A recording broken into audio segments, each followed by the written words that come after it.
Have you ever wondered why we go to war? Or why you never seem to be able to get out of debt? Why there is poverty, division, and crime? What if I told you there was a reason for it all? What if I told you it was done on purpose? What if I told you that those who were corrupting the world, poisoning our food, and igniting conflict were themselves about to be permanently eradicated from the earth? You might think that an idealistic fantasy. Well, let me tell you a story. We acknowledge there are criminals, of course. They rob your house, they steal your phone. They can murder you too if they think they can get away with it.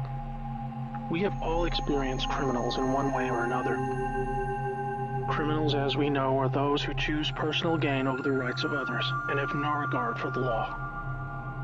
But here is where you need to expand your thinking. Criminals can also succeed in business and politics and can be elected as our leaders. If a criminal became the president, imagine what they could achieve.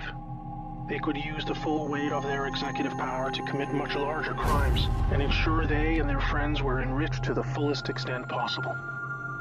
A criminal president could create alliances with other criminal presidents and then collaborate on more global criminal activities. Anything goes. Drug running, human trafficking, whatever makes the big bucks. The 20th century was turbulent with war, economic disaster, famines, and displacement. We have always accepted these things as just human nature, and simply the way the world works. Something inevitable, and due to the weaknesses of human nature that drive us to these actions. This is where we were all tragically wrong. You are not a criminal. I'm not a criminal. So how can we just assume that it is human nature that is driving all this pain and misery? What if it wasn't human nature at all, and as a result of something more deliberate? We were taught that capitalism was the cause of a massive rich-poor divide and the reason for poverty, which in turn is the reason for war, crime, and starvation. Others were taught that communism, the system of equal wealth across all people, was really to blame for the mess. But you see, folks, it is none of these things. It is not our nature to fight and be racist. It is not in our nature to rob from others. What you must learn is that it was the criminals all along. Yes, they got power. More power than a criminal should ever have. They rose to the top of media companies that control our news and entertainment. They ascended to the top of the banking system, also to the Oval Office, to Brussels, to the Vatican, to the Crown. They crept in quietly. They became leaders of agricultural companies who have control over our food supply. Also big pharmaceutical companies, the ones we trust to help us when we're sick. Nobody stopped them, and they just recruited more criminals to help them. First, they accumulated the world's wealth. They invented a system of money called central banking, which lends money to governments with interest, placing countries into eternal debt. People's wealth got less. Their wealth got more. Much more. When a criminal is already as rich as they can get, then protecting their ill-gotten gains becomes the priority. Angry citizens tired of being poor are a major obstacle and can revolt if they suffer enough. The criminals needed to prevent this. So they diverted attention to the last remaining competitor, the people of the world. You and me. We were not happy being ruled by criminals and having to work 3 jobs just to survive. They know we won't accept it. So they use their control of the media to set black against white, woman against man, young against old, Muslim against Christian. They convinced us we were the problem so that we would fight and destroy ourselves. To get it done faster, they attacked all aspects of humanity that make us strong. Like family, using their influence over culture, they popularized lifestyle choices that led to a surge in broken homes, lost youth, and substance abuse. I could talk all day about how else they deliberately weakened us and it would turn your stomach. We were just trying to get on with living. So where are all the good guys? Good people just want to get married, have kids, make a living, and enjoy their liberty. Well, there were good guys. Many. One became the President of the United States in January 1961. He knew about these criminals and wanted them gone. He knew their intentions for us all, and he wanted to fight them. Sadly, he had no idea how powerful they had become. Reagan also had good intentions for the American people.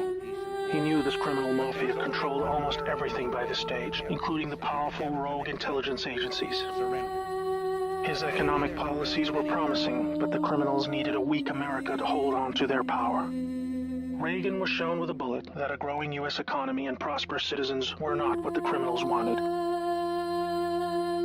It was looking pretty grim for good people. Every time someone wanted to stand up and do the right thing, they got stopped. Were we ever to be freed? These criminals are also known as the deep state, or cabal, because of how they control things behind the scenes. Every president after Reagan was one of these deep state criminals, and their empire got even stronger. With each bad president came new depths America and the world would sink. The world collapsed into darkness. Do you need me to tell you how? Destroyed factories, declining job numbers, sicker people, opioids, destruction of Iraq, Syria, and Yemen with pointless war, displacement of people into Europe, ISIS, terrorism, collapsed governments, poverty, and genocide. Total misery. Do you think that was inevitable? Hell no. Well, here is where things start to take a new turn. When the full picture comes to be known, it will forever be regarded as the greatest story ever told. Well, here is the top line. Some good people still held positions of power. They valued humanity and the rule of law. While the criminals discussed their game plan at the annual Bilderberg meetings, the good guys were making plans of their own. The information age was coming to change history forever. As the internet flooded into every home and appliances became smarter, and when people started carrying tracking devices, an opportunity to put an end to criminal control over the world was emerging. We became connected, trackable, and surveilled. But so did they. They became dependent, just like we did, on email, SMS, instant communication. It made crime much easier, but it also put them on a grid that, if accessed by the right people, would expose their crimes to the public and end their iron grip on us once and for all. In this new age of information, it was thought that the military should also have its own intelligence agency to focus on cybercrime and espionage. They called this the NSA, the National Security Agency. Here we had every phone call, email, and text from every device stored and archived. Whether it be someone making a doctor's appointment, or the deep state setting up a massive heroin purchase from the Taliban. In the right hands, it would be enough information to expose the entire sinister criminal plot to rob us blind and wipe us out. Hold that thought, now I need to explain the plan. The good guys were devising a plan to reclaim the world from the cabal and return it to the people. It would involve alliances with multiple countries, since the criminals had global rat lines, trade, and other infrastructure in place that would need their cooperation.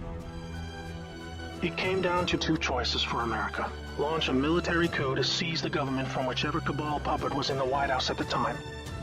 Or win legitimately, take control of the NSA, expose the criminals for what they are, and arrest them all. Obviously, the first option would be very troubling for the public. With people still preoccupied with cabal-engineered social issues, they would likely revolt and hurt themselves and others. No, it would have to be the latter. So they needed a candidate who could win, and who could win big. Many states like California had been so heavily inundated by criminals that even the voting machines were electronically set up to swing votes any which way. It would need to be a very decisive victory. Good patriots in the U.S. military and their global partners asked Trump to run for president so they could take back control of America legitimately without alarming the public. Trump was a good choice, obviously, because he overcame the voter fraud and won. But he was a patriot, and he was loved and admired by the public. He was not interested in joining the cabal, because they hated America and he did not agree with them on that point. As soon as he showed interest in taking power, they activated their media assets to viciously turn on him.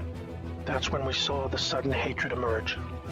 Even when he won, the cabal still had no idea what he was a part of, and the sophisticated plan that was about to unfold against them. Shocked at their loss, they mobilized their full arsenal of intelligence, media, money, and technology to try and take back power. Their people at the top of the DOJ and FBI then put together a plan to frame Trump and have him impeached. This is where we come back to the NSA again. All messages were stored and could be used to expose this plot and prevent Trump's overthrow. An entire book will be written about the first 2 years of Trump's presidency. False flag terror attacks, down planes, missile alerts, assassination attempts. Here is the point. The world is currently experiencing a dramatic covert war of biblical proportions. Literally the fight for Earth, between the forces of good and evil. I can't put it in simpler terms, but I can say it appears the good guys are winning.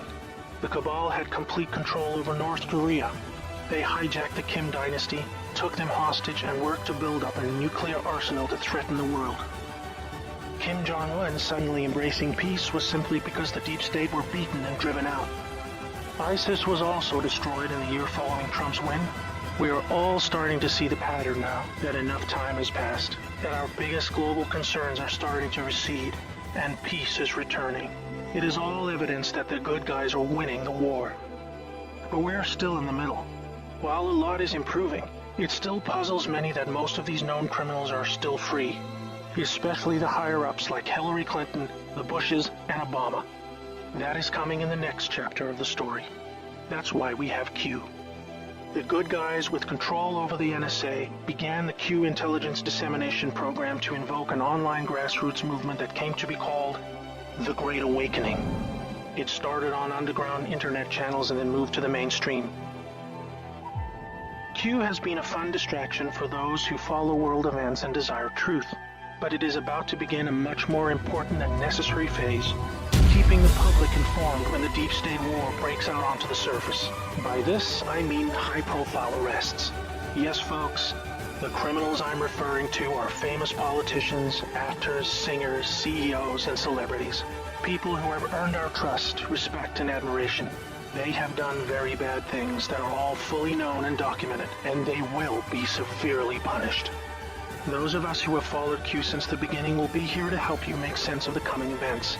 We are among the first to realize that our petty partisan divisions are just trivial distractions, and we are all enslaved by a hidden enemy. We realize that the problem was never capitalism or socialism, Democrat or Republican, black or white, Muslim or Christian.